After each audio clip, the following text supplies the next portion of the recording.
ஆண்டவரும் இரட்சகருமாய் இருக்கிற இயேசு கிறிஸ்துவின் இனிதான நாமத்தினாலே உங்கள் எல்லாரையும் அன்பாய் வாழ்த்துகிறேன். கர்த்தர் நம்மோடு கூட இருக்கிறார். ஆமென். ஹல்லேலூயா. கடந்த ஒரு மாதமாக நம்ம மேய்ப்பராக கர்த்தர் என்னென்னலாம் செய்து கொண்டு இருக்கிறார் என்று சொல்லி நம்ம தியானித்தோம் இல்லையா? அப்படி தானே? நம்ம மேய்ப்பர் என்னெல்லாம் செய்கிறார் சொல்லுங்க. நல்ல மேய்ச்சலுக்கு நம்மை அழைத்து செல்கிறார். அந்த மேய்ச்சல் பசும்புல் மேய்ச்சல் இல்லையா? வேற ஆடுகளுக்காக ஜீவனை கொடுக்கிற நல்ல மேய்ப்பன், ஆடுகளை தூக்கி சுமக்கிற நல்ல மேய்ப்பன், ஆடுகளை பராமரிக்கிறவர், ஆடுகளை பெயர் சொல்லி அழைக்கிறவர், தனிப்பட்ட ஒவ்வொருத்தருக்கும் பர்சனல் கேர். ஆமென். ஹல்லேலூயா. இந்த முன் இருக்கைகள்லாம் என்ன தீண்டத்தகாத இருக்கைகளா? அப்படிலாம் இல்லைல்ல. வாலிப பிள்ளைங்கள்லாம் எஞ்சி முன்னாடி வாங்க, முன்னாடி வாங்க, முன்னாடி வாங்க. ஆமாம், நல்ல வசனம் கேட்கணும்.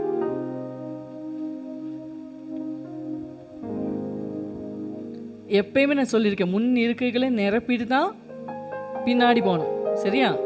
சரி, கவலைப்படாதீங்க. யாருக்கும் சீட்லாம் ரெஜிஸ்டர் பண்ணல, ரெஜிஸ்ட்ரேஷன் ஃபீஸ் எல்லாம் கிடையாது. அவங்க முன்னாடி வந்து உட்காருங்க. சரி, வேகமாக நம்முடைய வாக்குத்தத்த வசனத்துக்கு நேராக நம்முடைய சிந்தையை திருப்புவோம். சங்கீதம் 23:1. கிஷோர் வாசி. கர்த்தர் என் மேய்ப்பராய் இருக்கிறார், நான் தாழ்ச்சி அடை. இந்த வசனத்தை அழகா சொல்லணும். எப்படி சொல்லணும்? என் நான் இருக்கிறதெல்லாம் நல்லா நல்ல சத்தமாக சொல்லணும். சரியா? இதுதான் உங்கள் விசுவாசத்தின் அறிக்கை. உங்கள் விசுவாசத்தின் அளவுக்கு தக்கதாய் உங்களுக்கு ஆகும். ஆமென். சொல்லலாமா? கர்த்தர் என் மேய்ப்பராய் இருக்கிறார், நான் தாழ்ச்சி அடைவர். ஹல்லேலூயா, ஹல்லேலூயா, ஹல்லேலூயா. அநேக காரியங்களை இந்த வசனத்தை கொண்டு நம்ம பார்த்தோம். இன்றைக்கு கூட அதனுடைய 3வது வசனத்தை வாசியுங்கள். அவர் என் ஆத்துமாவை தேற்றி தம்முடைய நாமத்தின் நிமித்தம் என்னை நீதியின் பாதைகளில் நடத்துகிறார். ஹல்லேலூயா. நம்ம பாடணும் இல்லையா? ரொம்ப நேரம் நம்ம பாடி ஆண்டவர் ஆராதித்தோம். எல்லாமே நம்ம நிறைய நேரங்களில் நம்ம கவலைப்படுறதுலாம் எதுக்கு? எதுக்கு? உங்களுக்குள்ளே பேசுறீங்களே, எனக்கு சொல்லுங்க. நிறைய நேரங்களில் நம்ம கவலைப்படுறது எதுக்கு? உலகத்தினுடைய காரியங்களுக்காக. எனக்கு அது இல்லை, இது இல்லை, எனக்கு சாப்பாடு இல்லை, எனக்கு ட்ரெஸ் இல்லை, அவங்களுக்கு இருக்கு, எனக்கு இல்லை. அதுலேயும் பக்கத்து வீட்டுக்காரங்க பண்ணிட்டாங்கன்னா நம்ம கவலை ரொம்ப பேச மாதிரி வரும். அப்படி தானே? ஆனால் என்னைக்காவது நம்ம நம்முடைய ஆத்துமாவை குறித்து கவலைப்படுறோமா? இல்லை. ஆனால் நம்ம மேய்ப்பன் அதுக்காக ரொம்ப கவலைப்படுகிறார். ஆமென். ஹல்லேலூயா. அவர் உலக பிரகாரமான தேவைகளுக்கு மாத்திரமல்ல, நம்ம இன்னைக்கு வாசிச்சது போல அவர் என் ஆத்துமாவை தேய்ச்சி. தமிழ்ல கூட உங்களுக்கு புரியாது ஆத்துமாவை என்ன தேய்ச்சின்னா என்ன அப்படின்னு இருக்கும். ஆனால் இங்கிலீஷ்ல இருக்கு, he restores my soul. He restores my soul and he leads me in the paths of righteousness for his name's sake. ஆமென். அவருடைய நாமத்தின் நிமித்தம், தம்முடைய நாமத்தின் நிமித்தம் என்னை நீதியின் பாதைகளில் நடத்துகிறார். என் ஆத்மாவை ரெஸ்டோர் பண்ணுகிறார். ரெஸ்டோர் அப்படின்னு சொன்னா அதனுடைய அர்த்தம் என்ன அப்படின்னு சொன்னா டு ரிட்டர்ன், அதாவது திருப்பி கொண்டு வருகிறது. To turn back. ஏற்கனவே தவறி போயிட்டேன், ஆனால் நான் திரும்பி வருது. மீட்டு திருப்புதல் அதுக்கு பேர். சரி, பிரிங்கிங் பேக் நம்ம சொல்லுவோம்ல, ரிட்டர்ன். அதுதான் ரெஸ்டோர்ஸ் மை சோல். ஆமென். ஹல்லேலூயா. இந்த காலை வேளையில் கர்த்தர் தம்மிடத்திலிருந்து சிதறப்பட்டிருக்கிற ஆத்துமாக்கள் தம்மிடமாய் திருப்பப்பட வேண்டும் என்று சொல்லி விரும்புகிறார். ஹல்லேலூயா, ஹல்லேலூயா. எத்தனை பேருக்கு புரியுது? எத்தனை பேருக்கு புரியுது? ஆமாம். உங்கள் பக்கத்தில் இருக்க யாரெல்லாம் இருக்காங்கன்னு பார்த்தீங்களா? பார்க்கவே இல்லையா? இப்போ பாருங்க, நல்லா கை கொடுத்து சொல்லுங்க. ஹல்லேலூயா. உங்களுக்கு தெரியுமா பிரதர்? உங்களுக்கு தெரியுமா பிரதர் கர்த்தர் என்ன செய்கிறார்? சொல்லுங்க. கர்த்தர் என்ன செய்கிறார் தெரியுமா? ஆலன் சொல்லு. டேனிக்கு கை கொடு. கர்த்தர் என்ன செய்கிறாருன்னு தெரியுமா? நம்ம ஆத்துமாவை திருப்புறாரு. உங்க ஆத்துமா எங்கேயோ இருக்குல்ல, சொல்லுங்க, கோச்சிக்க மாட்டாங்க. உங்க ஆத்துமா எங்கேயோ இருக்குல்ல, ஆமா, மேய்ப்பன் கிட்ட இன்னைக்கு திருப்புறார். ஹல்லேலூயா, ஹல்லேலூயா. ஏன்னா ஒரு கிறிஸ்தவனுடைய தேவையே அதுதான். எல்லாம் இருந்தும் நீரில்லை என்றா பயணம் நிறைவாகுமோ? எல்லாம் இருந்தும் நீங்க இல்லனா பயணம் நிறை. ஹல்லேலூயா. இதுக்கு ஆதாரமாக நம்ம எசேக்கியேல் தீர்க்கதரிசியினுடைய புஸ்தகம் 34வது அதிகாரத்துக்கு நேராய் நம்முடைய சிந்தையை திருப்புவோம். எசேக்கியேல் தீர்க்கதரிசியினுடைய புஸ்தகம் 34வது அதிகாரம், அதனுடைய 4வது வசனத்தையும் 16வது வசனத்தையும் யாராவது ஒருவர் வாசிங்க. நீங்கள் பலவீனமானவைகளை பலப்படுத்தாமலும் நசல் கொண்டவைகளை குணமாக்காமலும் எலும்பு முறிந்தவைகளை காயம் கட்டாமலும் துரத்துண்டவைகளை திருப்பி கொண்டு வராமலும் காணாமற் போனவைகளை தேடாமலும் போய் பலாத்காரமும் கடூரமுமாய் அவைகளை ஆண்டீர்கள். ஆனா நான் எப்படி ஆளுவேன் அப்படின்னு சொல்லி ஆண்டவர் சொல்றார் 16வது வசனத்துல. நான் காணாமற் போனதை தேடி துரத்துண்டதை திரும்ப கொண்டு வந்து எலும்பு முறிந்ததை காயம் கட்டி நசல் கொண்டதை திடப்படுத்துவேன். நியாயத்துக்கு தக்கதாக இவைகளை மேய்த்து புஷ்டியும் பலமும் உள்ளவைகளை அழிப்பேன். இங்கே ஆண்டவர் 2 கான்ட்ராஸ்டான காரியங்களை சொல்லுங்கள். 4வது வசனத்தில் நம்ம வாசிக்கும் போது இந்த உலகத்தினுடைய மேய்ப்பர்கள் தங்களுடைய ஜனத்தை, அதாவது இங்கே ஆட்டையும் மேய்ப்பனையும் குறித்து சொல்லப்படலை, தம்முடைய ஜனமாகிய ஆடுகளாகி இஸ்ரவேல் ஜனங்களை, நீங்கள் எல்லாரும் ஆடு தானே? இந்த 1 மாதத்துக்கு மட்டுமா? இல்லையா? சரி, சந்தோஷம். சரி, அப்போது என்னைய பார்த்து ஆடுன்னு சொல்லிட்டாங்க, நான் என்ன ஆடு மாதிரியே இருக்கேன் அப்படி யாராவது நினைக்கிறீங்களா? இல்லையா? சரி, அப்போ அந்த ஆட்டை குறித்து ஆண்டவர் சொல்லலை, தம்முடைய ஜனமாகிய இஸ்ரவேல் ஜனங்களை கர்த்தர் ஆடுகளாகவும் தன்னை ஒரு மேய்ப்பனாகவும் கர்த்தர் என்ன செய்கிறார்? காண்பிக்கிறார். இன்னைக்கு நம்ம கேட்கும் போது இஸ்ரவேல் ஜனங்கள் யாரு? நம்மதான். அந்த ஆடு யாரு? நம்மதான். அப்படிதான் கேட்கணும், சரியா? ஆண்டவர் இந்த அதிகாரத்தில் அங்கலாய்க்கிறார். என்ன அங்கலாய்க்கிறார் அப்படின்னு சொன்னா, இஸ்ரவேல் ஜனத்தை மேய்ப்பதற்காக கர்த்தர் ஏற்படுத்தின மேய்ப்பர்கள் என்ன செய்யல அப்படின்னு சொன்னா, அந்த ஜனத்தை ஒழுங்கா என்ன செய்யல? மேய்க்கல. சும்மா ஏனோ தானோன்னு நானும் மேய்ப்பன் தான் அப்படின்னு சொல்லிட்டு தங்களுக்காகவே வாழ்ந்து கொண்டிருந்தார்கள். ஆமென், ஹல்லேலூயா. தங்களுக்காகவே இந்த வசனத்தில் நம்ம வாசிக்கும் போது கடைசி பகுதியை வாசிக்கும்போது உங்களுக்கு சந்தேகம் வந்திருக்கும், அப்படி தானே? பலம் உள்ளதை எதுக்கு அழிப்பேன்னு சொல்கிறாரு? நல்ல மேய்ப்பன் அப்படி செய்யக்கூடாது அப்படின்னு இருக்கும், அப்படி தானே?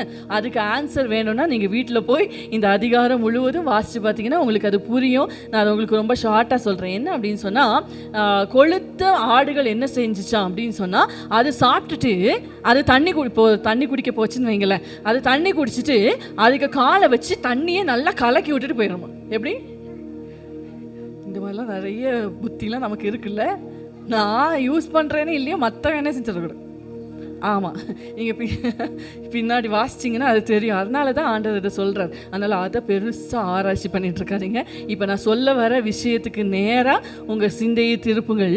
ஆண்டவர் 4வது வசனத்தில் சொல்கிறாரு, நீங்கள் ஒழுங்காகவே என் மந்தையை என்ன செய்யலை? மேய்க்கலை. அதனால நான் என் மந்தையை மேய்க்க போகிறேன், நான் அதை மேய்க்க போகிறேன்னு சொல்லிட்டு ஆண்டவர் ஒரு 5 காரியங்களை தான் செய்வேன் என்று சொல்லுகிறார். ஹல்லேலூயா, ஹல்லேலூயா. ஆண்டவரை பார்த்து சொல்லுங்கள், அந்த 5 காரியமும் எனக்கு செய்யணும்ப்பா. நிறைய பேர் சொல்லலை, கையை தூக்கி சொல்லுங்க, ஆண்டவரே 5 காரியமும் இன்னைக்கு எனக்கு செய்யணும். ஆமென். ஆண்டவரே, ஜெபித்த எல்லாருக்கும் நீங்க செய்வீர்கள். ஹல்லேலூயா. முதலாவது, he strengthens the weak. பலவீனமானவைகளை மேய்ப்பன் என்ன செய்கிறார்?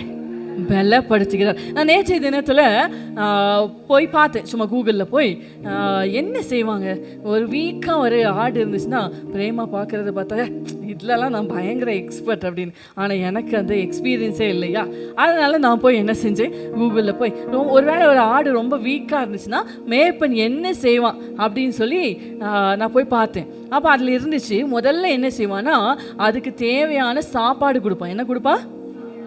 ஏன்னா நம்ம பார்த்துருக்கோம் இல்லையா, ஃபஸ்ட்டு நாள் நாய் குட்டி போடும்போது அதில் 2 குட்டி என்ன செய்யலைன்னு சொன்னாங்க, பாலே குடிக்க மாட்டேங்குது, அப்படியே கிடக்குது, ஐயோ இப்படியே இருந்தால் இது செத்து போயிருமே அப்படின்னு சொல்லி நம்ம ஒர்க்கர்ஸ்லாம் என்ன பண்ணாங்க அப்படின்னு சொன்னால், எஸ்தரக்கா இருக்காங்க, ஆமாம் நான் பார்த்தேன் அது என்ன செஞ்சாங்க அப்படின்னு சொல்லி, அந்த ஒரு குட்டியை மட்டும் அப்படியே ஒரு இதில் அப்படியே கவர் பண்ணி கொண்டு வந்து அதுக்கு என்ன செஞ்சாங்க, ஃபில்லரில் அப்படியே பால் ஊற்றி இருந்தாங்க, அப்படி தானே? ஆமாம். அப்போது மேய்ப்பன் என்ன செய்வான், சில குட்டிக்கு தானா என்ன செய்ய தெரியாது, பால் குடிக்க தெரியாது. அப்போ மேய்ப்பன் நீ ஏன் பழகிக்கோ அப்படின்னு இருக்க மாட்டான் இல்லையா. மேய்ப்பனுடைய உள்ளம் அதுதான். மேய்ப்பன் என்ன செய்வான், அந்த ஆட்டுக்குட்டியை அப்படியே எடுத்து தானே என்ன செய்வான், ஆமாம் பாலை புகட்டுவான், அப்படி தானே? அதே போல தான் இந்த பால் ஆகாரம்லாம் எதுக்கு ஒப்பனை அப்படின்னு சொன்ன, எதுக்கு ஒப்பனை? வசனம். ஆமே, ஹல்லேலூயா. நம்மளுக்கு வந்த புதுசில் வசனமே என்ன செய்யாது, ஏறவே செய்யாது. எல்லாரும் ஆமே அல்லேலூயாம்பாங்க. நமக்கு ஏதோ தெலுங்கு பேசுனாங்களோ, நமக்கு புரியாத மொழியில் பேசுனாங்களோ அப்படிங்கிற மாதிரி நம்ம உட்காந்துருப்போம். கரெக்டாக? அப்படி தானே? முதல்ல நமக்கு எல்லாமே புரியாது.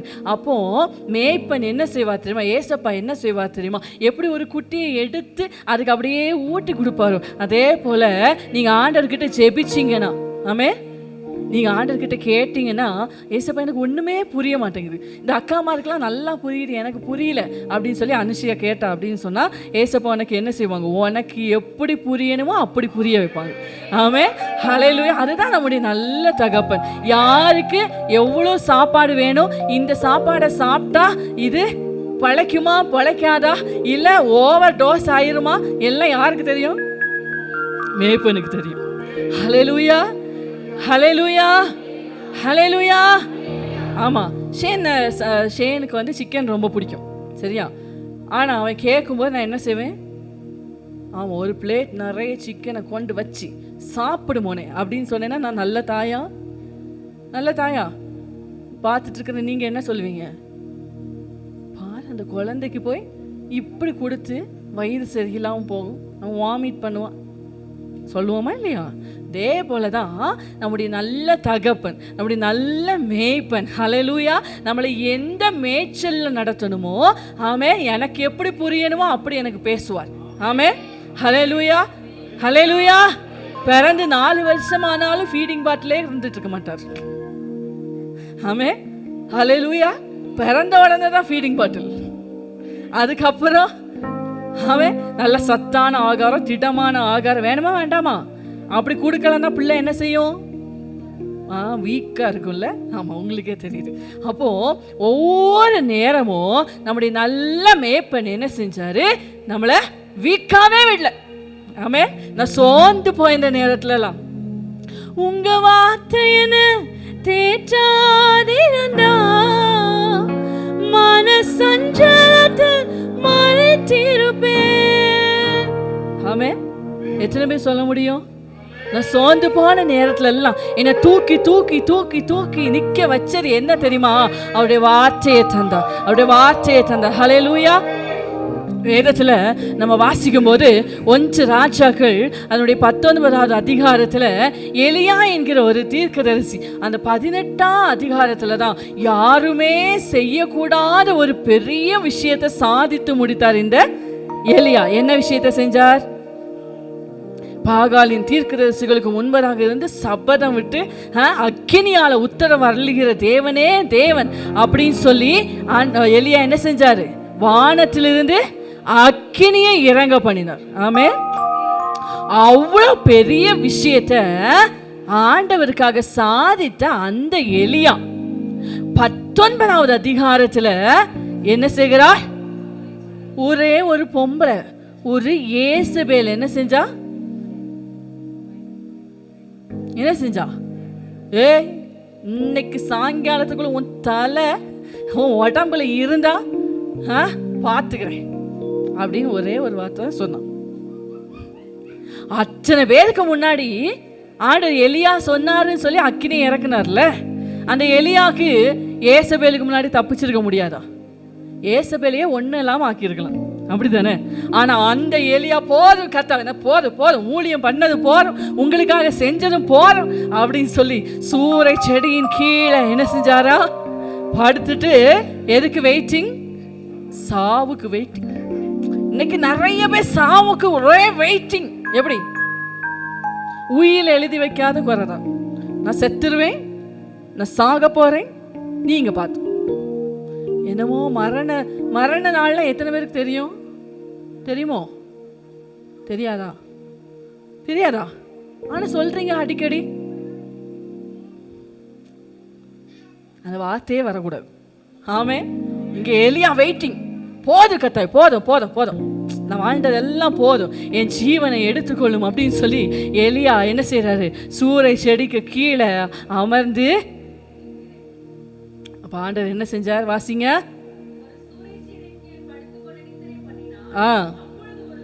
அப்பொழுது ஒரு தூதன் அவனை தட்டி எழுப்பி, எழுந்திருந்து போஜனம் பண்ணு என்றான். அவன் விழித்து பார்க்கிற போது இதோ தழலில் சுடப்பட்ட அடையும் ஒரு பாத்திரத்தில் தண்ணீரும் அவன் தலைமாட்டில் இருந்தது. அப்பொழுது அவன் புசித்து குடித்து திரும்ப படுத்துக் கொண்டான். கர்த்தருடைய தூதன் திரும்ப 2ஆம் தரம் வந்து அவனை தட்டி எழுப்பி, எழுந்திருந்து போஜனம் பண்ணு, நீ பண்ண வேண்டிய பிரயாணம் வெகு தூரம். ஆமென். ஹல்லேலூயா, ஹல்லேலூயா. ஆண்டவர் யாருக்கு பேசுறாருன்னு எனக்கு தெரியல. ஆனா எலியாவே, நீ சூறை செடியிலேருந்து நீ எழுந்துதான் ஆகணும். உனக்காகவே ஃப்ரெஷ்லி பேக் பண்ணப்பட்ட அடை. ஆமே. நான் இப்போதான் அதையே பார்க்குறேன். பாருங்க, தழலில் சுடப்பட்ட அடை, எலியாவுக்காகவே பிரத்யேகமாய் ப்ரிப்பேர் பண்ணப்பட்ட அடை, உனக்காகவே பிரத்யேகமாக தயார் செய்யப்பட்ட, உனக்காகவே பிரத்யேகமாக ப்ரிப்பேர் ஆன வார்த்தை வந்து கொண்டிருக்கிறது. எலியாவே, நான் உன் கையை பிடிச்சி உன் ஓட்டத்தை துவக்குனது நீ பாதியில சாகிறதுக்கு அல்ல, உன்னை பாதியில விட்டு விடுகிறதுக்கு அல்ல. உன் கையை பிடிச்சது. நீ பண்ண வேண்டிய தூரம் வெகு தூரம், நீ பண்ண வேண்டிய பிரயாணம் வெகு தூரம், நீ போக வேண்டிய தூரம் வெகு தூரம். பலவீனமான உன்னை பலப்படுத்தும்படியாய் ஓ தழலில் சுடப்பட்ட அடையாக கர்த்தருடைய வார்த்தை உன்னை நோக்கி வந்து கொண்டிருக்கிறது. ரேமா உன்னை நோக்கி வந்து கொண்டிருக்கிறது. பலவீனமான உன்னை கர்த்தர் இந்த காலை பொழுதிலே ஓ பலப்படுத்துகிறார். கர்த்தர் உன் மேய்ப்பரா இருப்பார்னா, he strengthens the weak. ஆமென். ஹல்லேலூயா, ஹல்லேலூயா. தழலில் சுடப்பட்ட அட்டை மாத்திரமல்ல, என்னவும் கொடுக்கிறாரு? குடிக்க தண்ணீர். தண்ணி எதுக்கு அடையாளம்? ஆவியானவர், பரிசுத்த ஆவியானவர். ஆமென். ஹல்லேலூயா. ஒவ்வொரு நாளும் யோசிச்சு பாருங்க, நம்ம நிக்கிறதே அதனாலதான். ஆமென். ஹல்லேலூயா.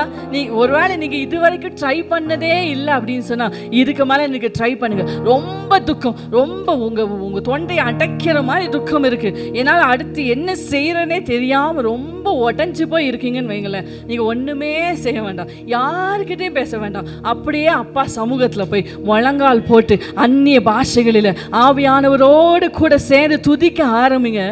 எங்க போக உங்க கவலைனே தெரியாது. உங்க பிரச்சனை மாறி இருக்குமான்னு கேட்டா மாறி இருக்காது. உங்க போராட்டம் மாறி இருக்குமான்னு கேட்டா மாறி இருக்காது.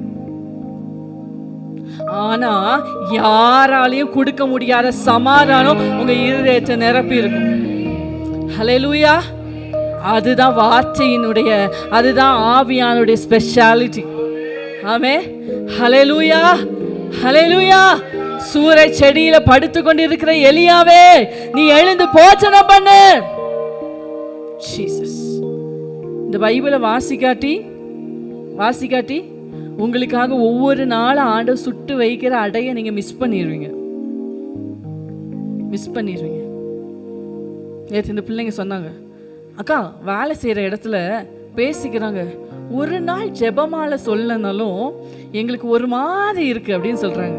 அப்படி அப்போ இன்னொருத்தி சொன்னான், இதே தான் ஒரு முஸ்லீம் பிள்ளையும் என்கிட்ட சொன்னான்.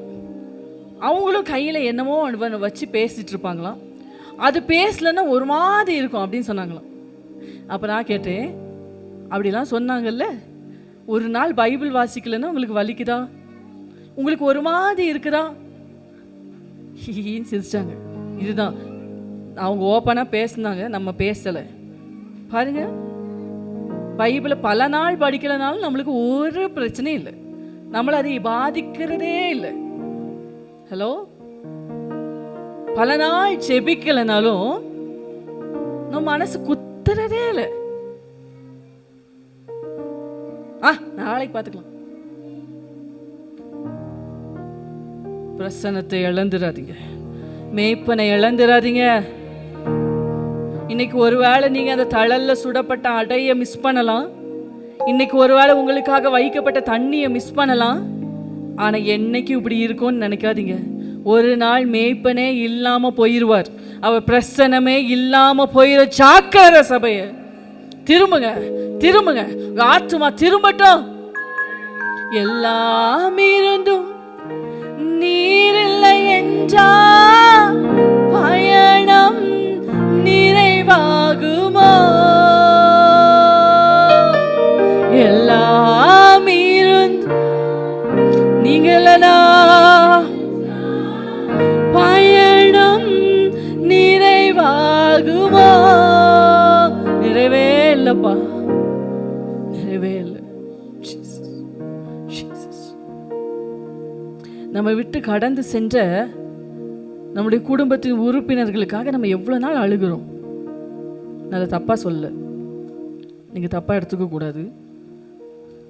சே, ஒவ்வொரு விசேஷத்துலேயும் அவங்கள நினைவு கூறுறோம், அப்படி தானே? ஆமாவா இல்லையா? சே, அவங்க இருந்திருந்தா இந்த நேரம் எப்படி இருந்திருக்கும் தெரியுமா? அவங்க இதெல்லாம் பண்ணியிருப்பாங்க நினைக்கிறோம்ல. ஆஃப்டர் ஆல், ஒரு மனுஷனுக்காக நம்ம படுகிற அந்த கவலை, ஆண்டவர் உங்க கூட இருந்து எத்தனை நாள் ஆச்சு? ஆண்டவருடைய பிரசன்னத்தை நீங்க உணர்ந்து எத்தனை நாள் ஆச்சு? எத்தனை வருஷமாச்சு?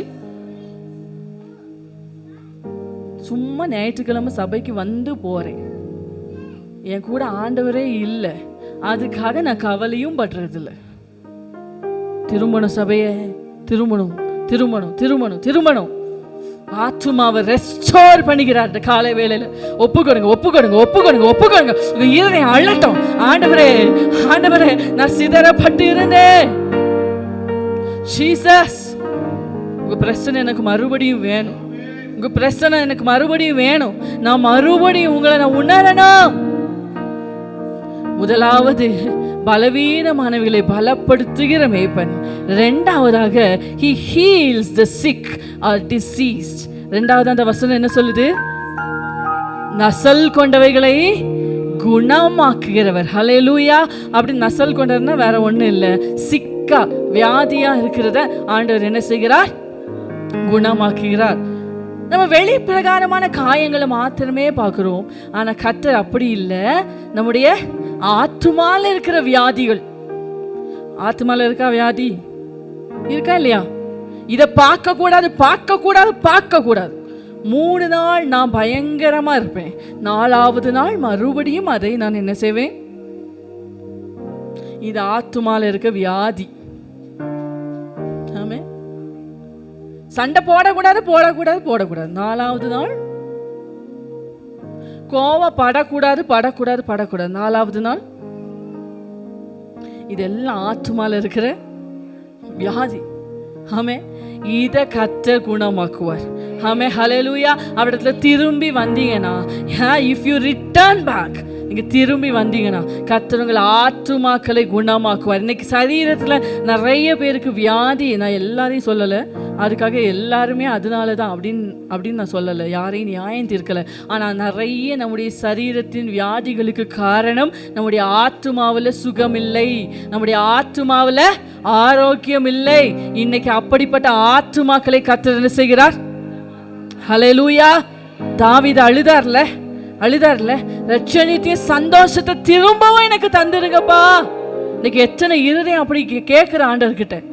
பிரசன்னத்தை இழந்து எத்தனை நாளாச்சு? அந்த ரட்சணியத்தின் சந்தோஷம். ரட்சணியத்தின் சந்தோஷம்னா என்னங்க? உங்களுக்கு புரியுற மாதிரி சொல்லணும்னா, நீங்க ரட்சிக்கப்பட்ட புதுசுல அன்னைக்கு உங்க பாவத்தை கர்த்தர் கழுவுன அன்னைக்கு ஒரு சந்தோஷம், யாருமே கொடுக்க முடியாத ஒரு சந்தோஷம் உங்க இருதயத்துல இருந்துச்சுல்ல, இன்னைக்கு அந்த சந்தோஷம் இருக்கா? இன்னைக்கு அந்த சந்தோஷம் இருக்கா? இருக்காங்க. இல்லைன்னா கேளுங்க, ஆண்டவர் ரட்சணியத்தின் சந்தோஷத்தை திரும்பவும் எனக்கு தாங்க தாங்க. தாவீது போய் அழுதார்ல, தாவீது போய் கதறினார்ல, ஏசப்பா எனக்கு அந்த சந்தோஷம் இல்ல, எனக்கு தாங்க, மறுபடியும் மறுபடியும் மறுபடியும் ஓ எனக்குள்ள புதுப்பீங்க ரட்சணியத்தின் சந்தோஷத்தை, மறுபடியுமா எனக்கு தாங்க. நீ கேட்கிற சபையே, ஆண்டவர் பாவத்தை தண்டியாம விட மாட்டார். அதுவும் அவருடைய பிள்ளை ஆனா சிச்சை கண்டிப்பா உண்டு. அதனால நீங்க தவறா புரிஞ்சுக்க கூடாது. பாவத்தை கண்டிப்பா ஆண்டவர் என்ன செய்வார்?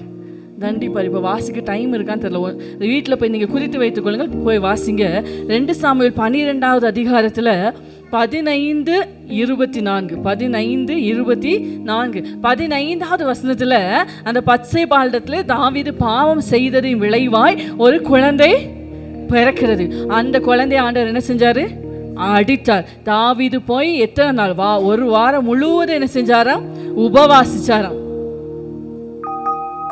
ஆனா ஆண்டவர் கேட்கவே இல்லை. ஆண்டவர் என்ன செஞ்சார்? அந்த குழந்தைக்கு சுகமே தரல, அந்த குழந்தை செத்து போனது. பாவத்துக்கு கண்டிப்பா தண்டனை உண்டு. ஆனா ஆண்டவர் கிட்ட திரும்பிட்டீங்கன்னு வச்சுக்கோங்களேன், அதை தாவீது உணர்ந்து கதறினால, ஆண்டவரே நான் துர்குணத்துல உருவானப்பா, நான் இப்படிதான்ப்பா இருக்கிறேன், என் நிலைமை இப்படிதான்ப்பா இருக்குது, சுத்த இருதயத்தை என்னில சிருஷ்டிங்க ஆண்டவரேன்னு கதறினார்ல. ஆண்டவர் எவ்வளவு நல்லவர் பாருங்க. தாவீதுக்கு அநேக பெண் ஜாதிகள் இருந்தார்கள், நிறைய வைஃப்ஸ் இருந்தாங்க. ஆனா ஆண்டவர் யார ராஜாவாக்குனார் தெரியுமா? பாவத்தை செய்த அந்த பத்சேபாள்ட்ட பிறந்த அடுத்த குமாரனாகிய சாலமோனதான் ஆண்டவர் என்ன செஞ்சார்? ராஜாவாக்குன. வசனம் சொல்லுது, அவனிடத்துல கர்த்தர் பிரியமாயிருந்தார். நான் பாவத்தை என்கரேஜ் பண்றேன்னு நினைக்காதீங்க. இன்னைக்கு எல்லாரும் பிரசங்கிக்கிற போல, நீ எவ்வளவு பாவம் செஞ்சாலும் ஆண்டவர் நீ செஞ்ச பாவத்துக்காகவும் செய்யாத பாவத்திற்காகவும் இனி செய்ய போகிற பாவத்திற்காகவும் செய்து கொண்டிருக்கிற பாவத்துக்காகவும் ஆண்டவர் ஏற்கனவே சிலுவையில அப்படிலாம் நான் பிரசங்கம் பண்ண மாட்டேன். கண்டிப்பா நம்முடைய பாவத்தை, நாங்க கூட சின்ன வயசுல சண்டே ஸ்கூல்ல ஒரு பாட்டு பாடுவோம். அப்பா நீருந்தன், அப்பா நான் உந்தன் செல்ல பிள்ளைதான், தப்பு செய்தாலும் என்னை மட்டாய் தண்டியும், அப்பா நான் உந்தன் செல்ல பிள்ளைதான், தப்பு செய்தாலும் என்னை மட்டாய் தண்டியும், என்னை நீர் மன்னித்து பிள்ளையாக்கி ஏற்றுக்கொள்ளும், அன்பில் சேர்த்துக்கொள்ளும். எரேமியான்னு நினைக்கிறேன், எனக்கு ரெஃபரன்ஸ் கரெக்டா தெரியல. ஆண்டவர் என்ன செய்வாரா? மட்டாய் தண்டிப்பாராம். நம்ம பிள்ளையானா இங்கேயே சிச்சை நமக்கு உண்டு. மற்றவெல்லாம் நல்லா தானே இருக்கான்.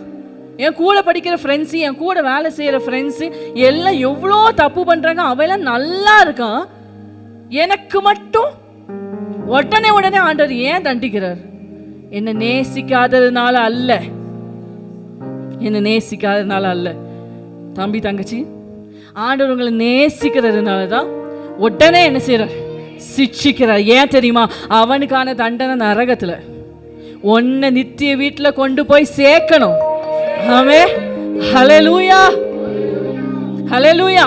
அதனாலதான் இங்க தண்டிக்கிற. பாவத்துக்கு கண்டிப்பா தண்டனை உண்டு. ஆனா நீ ஒப்பு கொடுப்பனா, நீ மனம் திரும்பி வருவனா, ஹல்லேலூயா, உன்னை கொண்டே ஆண்டவர் பெரிய காரியங்களை செய்வான். ஹல்லேலூயா. எந்த பாவம் உன்னை சாபத்துக்கு ஈடாய் தள்ளினதோ, அதே பாவத்துக்காக நீ மனம் திரும்பி ஆண்டவரத்துல வரும்போது உன்னை கர்த்தர் ஆசீர்வாதமாய் எடுத்து நிறுத்துவார். ஹல்லேலூயா, ஹல்லேலூயா.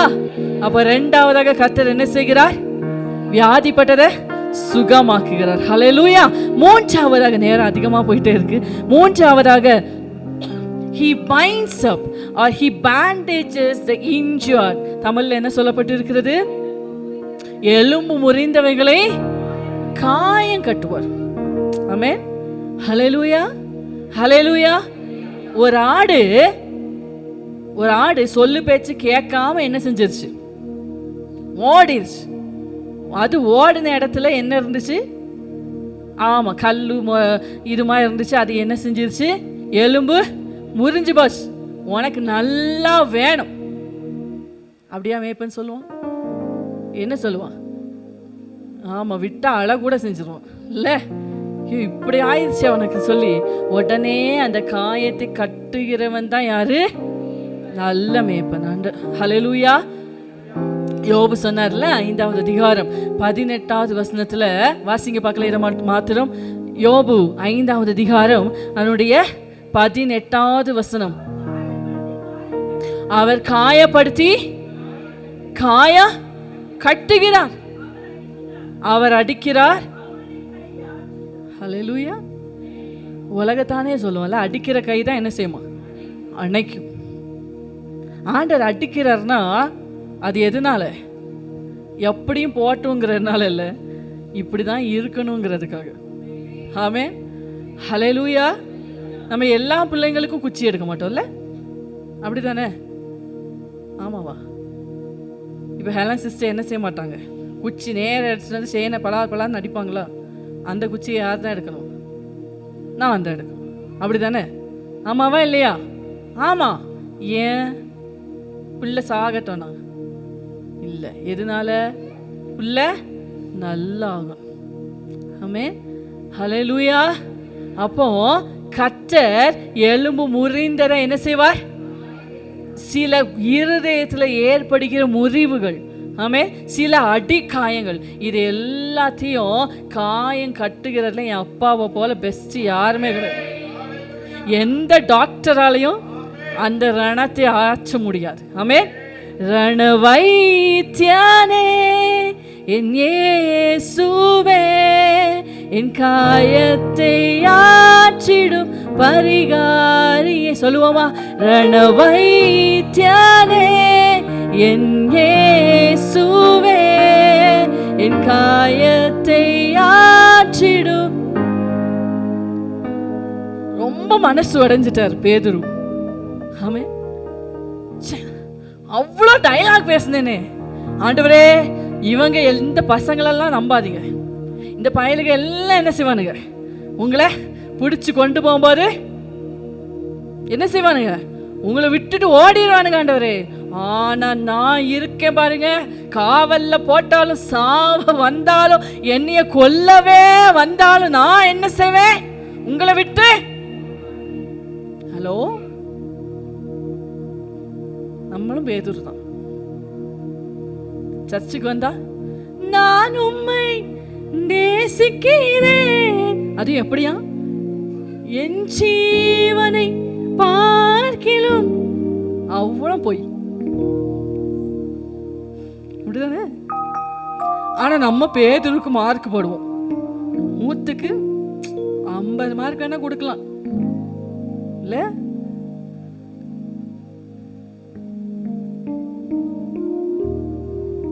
உண்மையாக அந்த லைன்லாம் வரும்போது நான் பாடவே மாட்டேன். ஏன் அப்படின்னா அந்த தைரியமே எனக்கு இருக்காது. சொல்ல முடியுமா? நம்மளால சொல்ல முடியுமா? ஆண்டவரே, காவலிலும் சாவிலும் உம்மை பின்பற்றுவேன். இவங்க எல்லாரும் உம்மை விட்டு ஓடி போனாலும் நீங்க என்னைய பார்க்கலாம். நான் சொல்ல போனா என்ன செஞ்சிருவாரு? நானும் உங்க கூட சிலுவையில அறையப்பட்டுருவேன் வேற சொல்லியிருப்பார்ல. ஆனா ஒரு வேலைக்காரி கேட்ட உடனே எல்லாம் முடிச்சு. 3 தடவை வேறு வேறு மனிதர்கள் கேட்கும்போது சபிச்சு சத்தியம், காட் ப்ராமிஸ், எனக்கு தெரியாமே தெரியாது அந்த மனுஷன் யாருன்னு கூட எனக்கு தெரியவே தெரியாது. சேவல் கூவினது,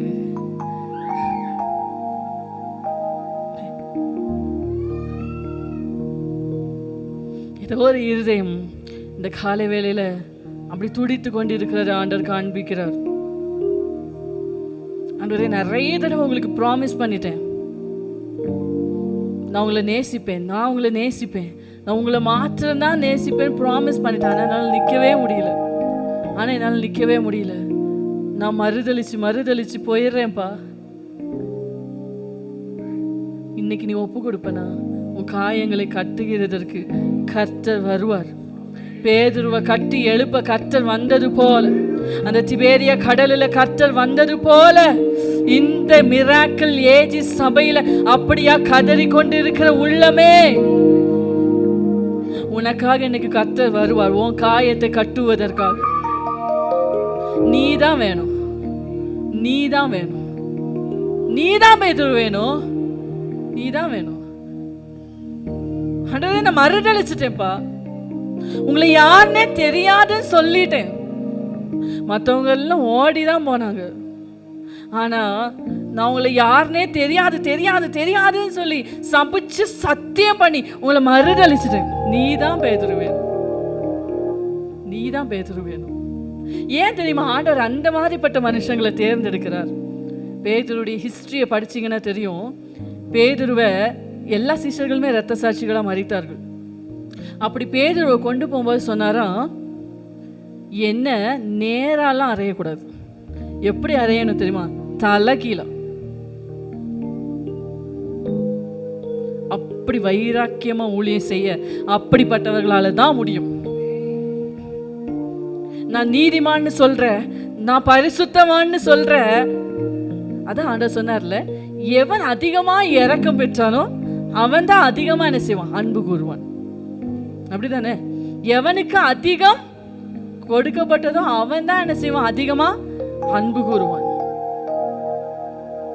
எத்தனை பேர் இந்த காலை வேளையில சொல்ல முடியும், அதிகமா இரக்கம் பெற்றேன், அதிகமா இரக்கம் பெற்றேன்,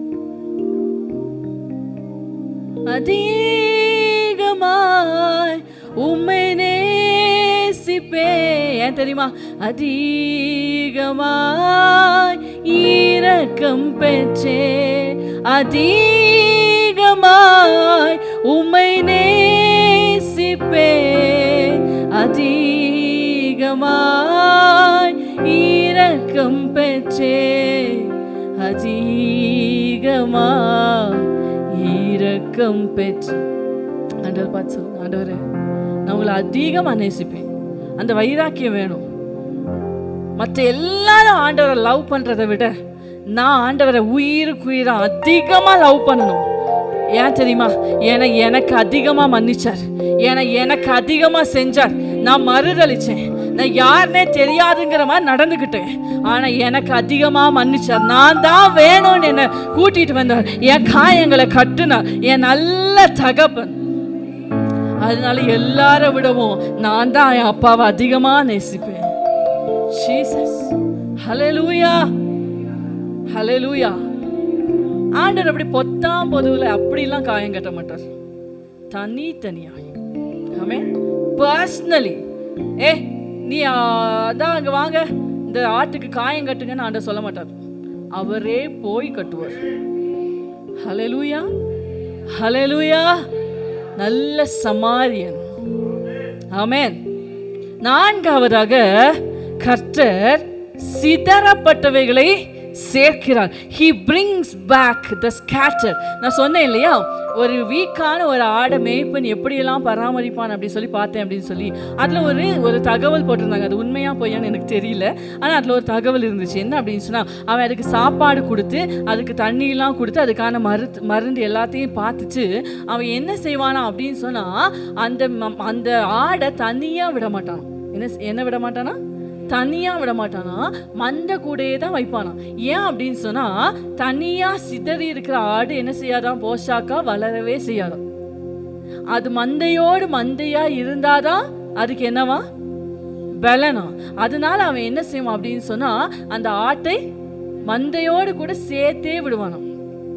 ஹல்லேலூயா, ஹல்லேலூயா, ஹல்லேலூயா. சபை ஒரு மந்தை. ஆமென். சபை ஒரு பாதுகாப்பு. ஹல்லேலூயா. நல்ல சமாரியன் காயம் கட்டிட்டு சத்திரத்துல கொண்டு போய் விட்டான்ல பராமரிக்க, அந்த சத்திர சபை. ஹல்லேலூயா. சபை வேண்டாம், சபை ஆராதனை வேண்டாம், ஒரு நாள் அப்படி நினைக்காதீங்க. ஒரு மேய்ப்பனால நடத்தப்படணும். ஹல்லேலூயா. மேய்ப்பனுக்கு அடங்கி இருக்கிற மந்தையா நம்ம இருக்கணும். ஹல்லேலூயா, ஹல்லேலூயா. மந்தையின் ஆடுகளை சிதறடிக்கிற மேய்ப்பர்கள் இந்த உலகத்துல நிறைய பேர் இருக்கிறாங்க. அதுக்கான நியாயத்தை ஆண்டவர் அவங்க கையில கேட்பார். நான் இப்போ எங்களை நம்பி இவ்வளவு பேர் வந்திருக்கீங்க இல்லையா? நாங்க உங்களை சிதறடிக்கிற மாதிரி வேலையை செஞ்சா யாருக்கு கணக்கு கொடுக்கணும்? கர்த்தருக்கு கணக்கு கொடுக்கணும். ஆனா அதை பத்தி நீங்க கவலைப்படாதீங்க. நீங்க ஒரு மந்தையில அடங்கி இருக்கணும். ஆமென். ஏன்னா மந்தையில இருந்தாதான் ஆகாரம் கிடைக்கும், மந்தையில இருந்தாதான் தண்ணி கிடைக்கும். ஆமென். மந்தையில இருந்தாதான் பராமரிப்பு உண்டு. ஆமென். போன வாரம் கூட வாசிச்சோம் இல்லையா? 1 பேதுரு 2வது அதிகாரம் 25வது வசனம் என்ன சொல்லுது? சிதறுண்ட ஆடுகளை போல் இருந்தீர்கள், இப்பொழுதோ உங்கள் ஆத்துமாக்களுக்கு கண்காணியும் மேய்ப்பெருமானவிடத்தில் திருப்பப்பட்டிருக்கிறீர்கள். ஹல்லேலூயா. அப்போ சிதறி போன ஆடுகளை மறுபடியுமாய் சேர்க்கிற நல்ல மேய்ப்பன். ஹல்லேலூயா, ஹல்லேலூயா. மத்தேயு எழுதின சுவிசேஷம் 26வது அதிகாரம் 31லேருந்து 32 வரைக்கும் ஆண்டவர் சொல்லுகிறார், மேய்ப்பனை வெட்டுவேன். அப்போ மந்தையின் ஆடுகள் சிதறடிக்கப்படும். மேய்ப்பனை யாராவது வந்து வெட்டிட்டா என்ன ஆகும்? மந்தையின் ஆடுகள், ஐயோ மேய்ப்பனை யாரோ கொண்டாங்க, ஏதோ ஒரு ஆபத்துன்னு சொல்லி ஆடெல்லாம் சிதறி போகும் இல்லையா? அதே போல ஆண்டவர் தன்னுடைய மரணத்தை குறித்து சொன்னார். நான் இன்னைக்கு மரிப்பேன், எல்லாரும் என்ன செய்வீங்க? சிதறடிக்கப்பட்டு போவீங்க, சிதறுண்ட ஆடுகளை போல போவீங்க அப்படின்னு சொல்லி ஆண்டவர் சொன்ன. நான் எதுக்கு சொல்ல வரேன் அப்படின்னு சொன்னா, ஒரு மேய்ப்பன் சரியா இல்லைன்னா ஆடுகள் என்ன செய்யும்? நம்ம எல்லாருக்கும் பெரிய மேய்ப்பன் யாரு? இவ்வளவு நேரம் ஆராதிச்சா யாருமே சொல்ல மாட்டேங்கிறீங்க. பிரதான மேய்ப்பன் யாரு? நல்ல மேய்ப்பன் யாரு? அவருடைய ஃபுட் ஸ்டெப்ஸை அப்படியே ஃபாலோ பண்ணி போயிட்டே இருக்கணும். நீங்க எங்களை பின்பற்றாதிருங்கள். எந்த ஊழியக்காரங்களையும் என்ன செய்யக்கூடாது? விக்கிரகமா வைக்கவே கூடாது. ஏன் அப்படின்னு, எல்லாரும் மனுஷங்க. எதுலையாவது ஒன்றில் தவறும் போது அவங்களே அப்படி நானும் தவறுகிறேன் போயிடுவீங்க. அதனால நம்முடைய கண்காணி மேய்ப்பர், நம்முடைய எடுத்துக்காட்டு எல்லாமே யார் தான்? ஆண்டவராகிய இயேசு கிறிஸ்து மாத்திரம்தான். ஹல்லேலூயா, ஹல்லேலூயா. போன வாரத்தில் கூட ஒரு சகோதரிக்கு நான் சொன்னேன், நேத்தா ஞாபகம் எனக்கு, நம்ம இந்த உலகத்தில் எப்படி எப்படி வாழணும், என்னென்ன செய்யணும், எல்லாத்துக்கும் எக்ஸாம்பிளை செட் பண்ணி வச்சுட்டு தான் ஆண்டவர் போயிட்டார். ஆமென். அதனால நம்ம ஃபாலோ பண்ண வேண்டிய ஒரே மாடல் யார் தான்? ஹல்லேலூயா, ஹல்லேலூயா. கடைசியாக he seeks the lost. தொலைந்து போனதே அது தொலைஞ்சு போச்சு. இனி நான் அதுக்காக போய் தேடி அலைய முடியுமா? நிறைய பேர் ஆடு மாடு வளர்த்துனவங்க எல்லாம் இருக்கீங்க, அப்படி தானே? சில நேரம் ஆடு மாடு என்ன செய்யாது, வீட்டுக்கு வராது. ஐயோ ரொம்ப நைட் ஆகி போச்சு, இனிலாம் பார்க்க முடியாது, விட்டுருவீங்களா? எத்தனை நாள் நைட்டு தேடி தேடி அலைஞ்சிருக்கீங்களா? நம்மளே அப்படி செய்யும்போது, ஹல்லேலூயா, ஹல்லேலூயா. நம்ம மேய்ப்பன் மட்டும் விட்டுருவாரா? இளைய குமாரனை குறித்து கர்த்தர் சொன்னார் இல்லையா? அந்த தகப்பன் சொன்னான், மூத்த குமாரன் வந்து கோவப்படுறான், நான் ஃபுல்லா உங்க கூடவே இருந்தேன், எனக்காக ஒரு நாள் நீங்க ஒரு கஞ்சையும் அடிப்பிக்கவில்லை. இவன் போய் வேஸ்டிகளிடத்துல ஆஸ்தி எல்லாம் அழிச்சிட்டு வந்திருக்கான், இவன் வந்த உடனே விருந்து கொண்டாட்டமா அப்படி கேட்டான். லூக்கா சுவிசேஷம் 15வது அதிகாரத்துல. ஹல்லேலூயா, ஹல்லேலூயா. அந்த 15வது அதிகாரம் முழுவதுமே இழந்து போனதை தேடுகிற ஒரு அதிகாரம். முதல்ல பார்த்தீங்க அப்படின்னு சொன்னால் ஆடுகளை குறித்து வரும் இல்லையா? நம்ம ஏற்கனவே வாசிச்சதுனால மறுபடியும் அதை வாசிக்க விரும்பவில்லைன்னா, அந்த ஆடுகளை தேடிப்போம், 99 ஆடுகளையும் விட்டுட்டு ஒரு ஆடை தேடி போன அந்த நல்ல மேய்ப்பனை குறித்து வாசிக்கிறோம். ரெண்டாவதாக எத்தனை வெள்ளிக்காசு? 10 வெள்ளிக்காசு. 10 வெள்ளிக்காசு. அது எதுக்கு அடையாளம் அப்படின்னு சொன்னா, அது ஏன் ரொம்ப முக்கியம் அப்படின்னு சொன்னா, அந்த காலத்துல யூத கலாச்சாரத்தின்படி அந்த நிச்சயமான ஸ்திரீயினுடைய, அந்த பெண்ணினுடைய கையில மாப்பிள்ளை வீட்டுல இருந்து என்ன கொடுப்பாங்களாம்? 10 வெள்ளிக்காசு கொடுத்துட்டு போறது வழக்கம். சரியா? அந்த வெள்ளிக்காசு அவ தொலைக்காம என்ன செய்யணும்? திருமண நாள் வரைக்கும் வச்சிருக்கணும். அது எதுக்கு அடையாளம்னா, நான் உனக்காக இந்த மாதிரி அவங்களுக்கு நிறைய கல்ச்சர் இருக்குது. ஸோ அதுக்கு அடையாளம். அதனால தான் அவள் அதை ரொம்ப வேல்யூபிளாக பார்த்தா. ஒன்று காணாமல் போயிடுச்சு, இப்போ எப்படி பதில் சொல்லுவேன் அப்படின்னா எதுக்கு அடையாளம்? நான் ரொம்ப உதாசீனமாக இருந்தேன்னு அடையாளம் இல்லையா? அதனால தான் அந்த ஸ்ரீ என்ன செஞ்சா, அவ்வளோ சிரமப்பட்டு அந்த ஒன்றை தேடின. அதே போல தான் இழந்து போன ஒருத்தன், அந்த கடைசி வசனம் வாசிங்க. அந்த தகப்பன் மூத்த குமாரன்ட்ட சொல்றத வாசிங்க. சூப்பர். அந்த வசனத்தை சொல்லுங்க சிஸ்டர். 31 வாசிங்க. அதற்கு தகப்பன், மகனே, நீ எப்போதும் என்னோடு இருக்கிறாய், எனக்குள்ளது எல்லாம் உன்னுடையதா இருக்கிறது. உன் சகோதரனாகி இவனோ மரித்தான், திரும்பவும் வந்தான். அந்த திரும்பவும் இருக்குல்ல, அதுதான் இங்க முக்கியம். ஹல்லேலூயா. என்னை கேட்டுக்கொண்டிருக்கிற சபையே, நீங்க எப்படி வேணாலும் போயிருக்கலாம், அது அப்பாவுக்கு முக்கியம் கிடையாது. அது அப்பாவுக்கு முக்கியமே கிடையாது. கடந்த நாட்களில் ஒரு கேப்ரியல் தாமஸ் ராஜ் பாஸ்டர்னு நினைக்கிறேன், ஏதோ ஒரு ஊழியக்காரருடைய மெசேஜை கேட்டிருக்கும் போது அவர் சொன்ன ஒரு காரியம் எனக்கு ஞாபகம் வருது. ஒரு பாஸ்டர் இடத்துல ஒரு சகோதரி டெய்லி வந்து, பாஸ்டர் நான் தரிசனம் பார்த்தேன், இப்படி பார்த்தேன், அப்படி பார்த்தேன், ஏசிய வீட்டுக்கு வந்தார், இப்படி நிறைய சொல்லுவாங்களாம். அப்போ அந்த பாஸ்டருக்கு அந்த சகோதரியை எப்படி திருத்துறதுனே தெரியல. நிறைய விஷயங்கள் சொல்கிறது வேதத்துக்கு மாறா இருக்கும். அதனால இவர் என்ன பண்ணார் அப்படின்னு சொன்னால், ஒரு நாள் அந்த சகோதரி கிட்ட சொன்னார், நீங்கள் சொல்கிற தரிசனங்கள் எல்லாம் நான் நம்பணும் அப்படின்னா நீங்கள் ஒரு காரியம் செய்யணும். என்ன காரியம்னா, இன்னைக்கு ஏசப்பா உங்கள் தரிசனத்தில் வரும்போது நீங்கள் ஒரு விஷயத்தை கேட்டு வரணும். என்ன விஷயம் அப்படின்னு சொன்னால், 40 வருஷத்துக்கு முன்னாடி நான் ஒரு தவறு செஞ்சேன். யார்? இந்த பாஸ்டர். ஓகே, நான் ஒரு தவறு செஞ்சேன், அந்த தவறு என்னங்கிறத நீங்கள் கேட்டுட்டு வரணும் அப்படின்னு சொன்னார். இந்த அம்மாவும் கண்டிப்பா பாஸ்டர் அப்படின்னு சொல்லிட்டு என்ன செஞ்சாங்க, வீட்டுக்கு போனாங்க. அப்பாடா, இனி இந்த அம்மா வரவே மாட்டாங்க அப்படின்னு சொல்லி நினைச்சா, அடுத்த நாளே இந்த அம்மா ஓடி வராங்களாம். வந்து சொல்றாங்களாம், பாஸ்டர் நான் கேட்டேன், ஏசப்பா வந்தாங்க, நான் கேட்டேன், 40 வருஷத்துக்கு முன்னாடி எங்க பாஸ்டர் செய்த தப்பை சொல்லுங்க ஆண்டவரே அப்படின்னு நான் கேட்டேன். ஆனா ஏசு அப்படியா, உங்களுக்கு தெரியுமா?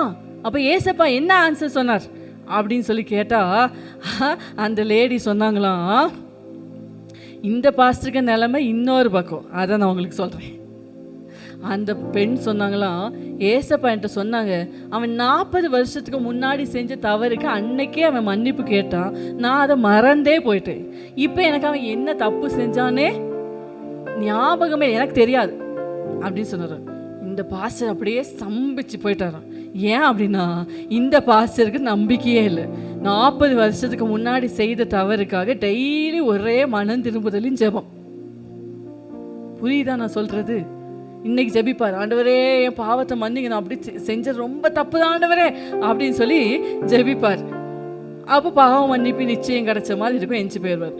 மறுபடியும் அதே சாயங்கால வேலை வந்தோடனே அது அவருக்கு ஞாபகம் வந்துடும். மறுபடியும் முழங்கால் போட்டு, ஆண்டவரே நான் அப்படி பண்ணிட்டேனே சொல்லி இவர் 40 வருஷமா இதே ஜெபத்தை டெய்லி பண்ணிட்டு இருக்கார். அன்னைக்கு அந்த அம்மா சொல்லும் போதுதான் அந்த பாஸ்டருக்கே அது உண்மையோ உண்மை இல்லையோ, அது நடந்துச்சோ நடக்கலையோ, ஆனா அது உண்மை, அதுதான் சத்தியம்.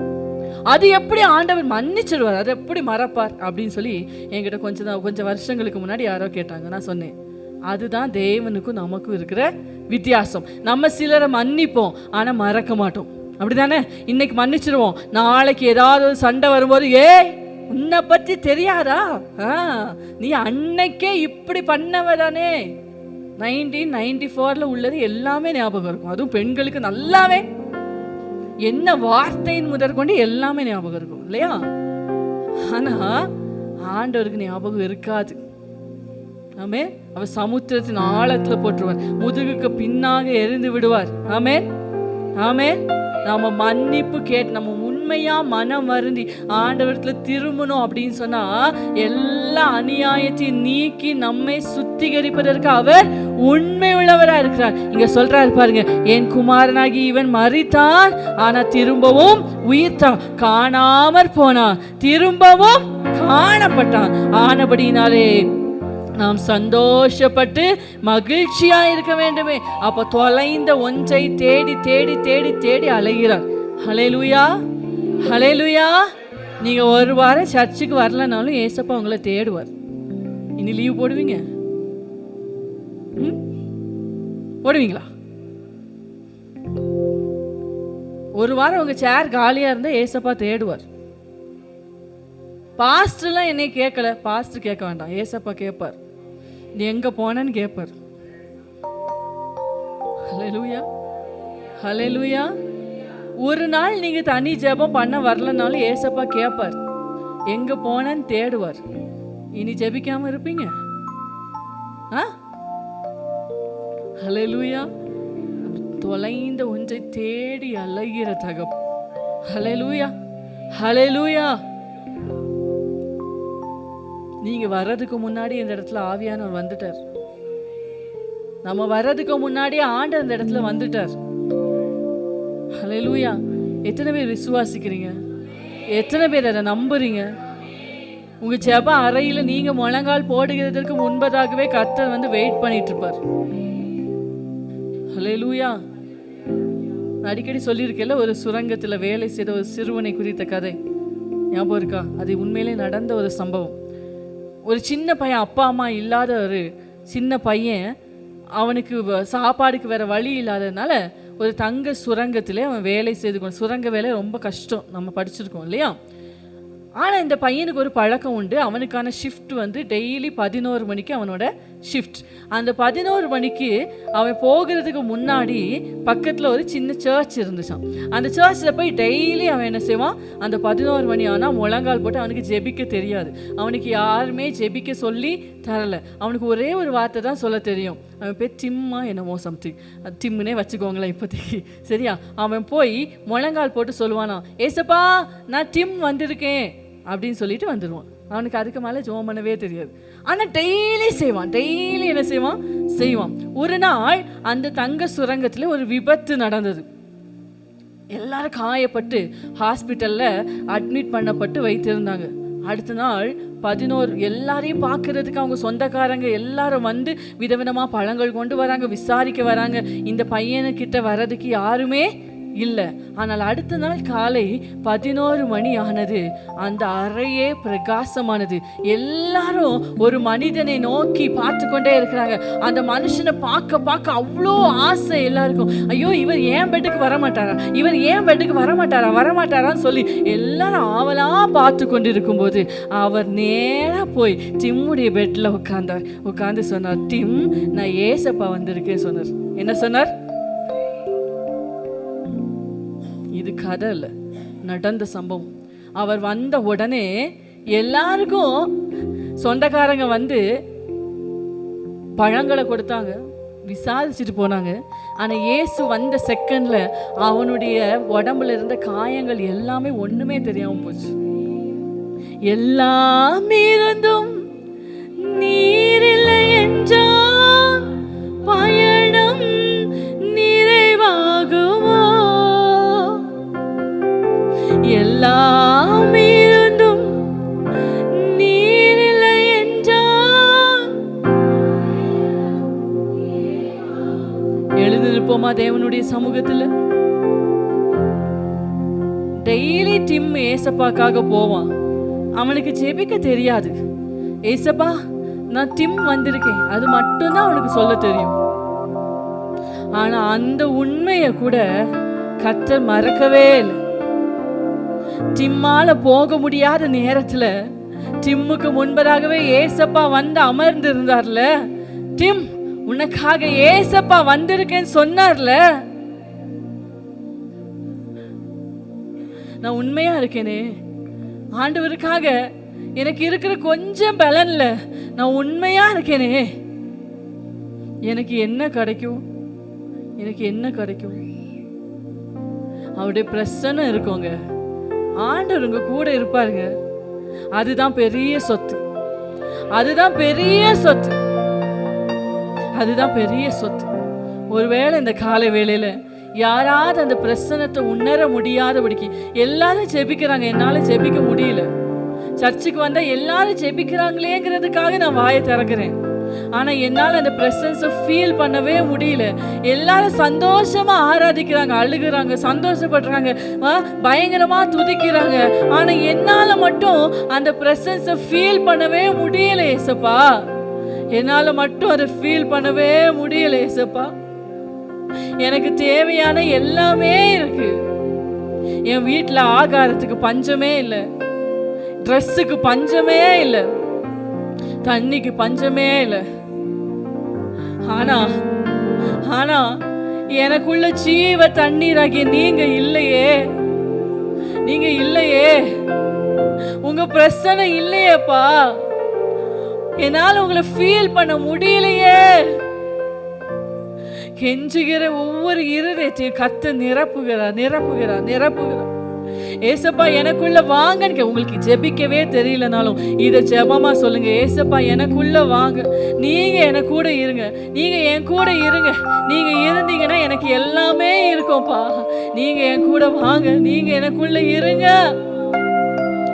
வானத்து மன்னாம் காடையும் தண்ணீரும் திரளாய் புரண்டு ஓடினாலும், எல்லாரும் சொல்லுவோமா? வானத்து மன்னாவும், வானத்து மன்னா காடையும் தண்ணீரும் திரளாய் புரண்டு ஓடினாலும், எல்லாம் இருந்தும் நீரில்லை என்றால் பயணம் நிறைவாகுமோ?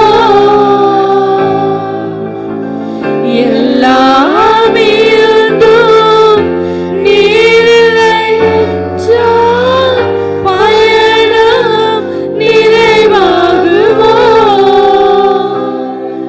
நீர் வாரும், என்னுடன் வாரும், எந்த விசுவாச ஓட்டத்தில்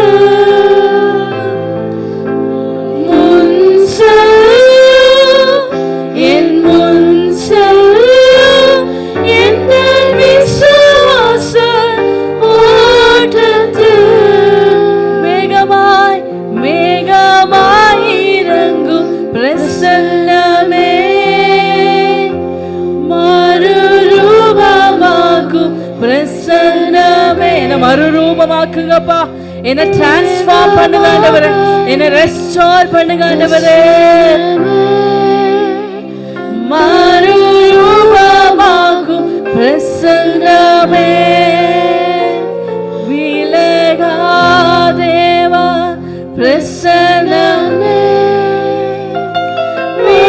விலகாதேவா பிரசன்ன, வழி நடத்தும் பிரசன்னமே, வழி நடத்தும் பிரசன்னமே, விலகாதேவா பிரசன்ன, பலவீனனா பலவீன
அப்பா உனக்கு உண்மையா சொல்ல போறோம். அப்பா எனக்கு எல்லாமே இருந்தாலும் நீங்க வரலன்னா நான் ஓட தயாரா இல்லை, நான் முன்ன போக தயாரா இல்லை. எனக்கு ஒண்ணுமே தெரியாதுப்பா, எனக்கு ஒண்ணுமே தெரியாது. நீங்க வரலனா நான் எப்படிப்பா அடுத்த அடியை எடுத்து வைப்பேன்? நீங்க என் கூட இல்லனா நான் எப்படிப்பா முன்னாடி போவேன்? எல்லாம் இருந்தும் நீர் இல்லை என்றால் பயணம் நிறைவா. நல்ல சத்தத்தை உயர்த்தி உங்க இருதயம் உயரட்டும். எல்லாம்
மேய்ப்பரே, எங்களை இறுதி வரைக்கும் நடத்துகிறவரே, உங்க வீட்டுல கொண்டு போய் சேர்க்கிறது வரையில எங்களை நடத்துங்கப்பா.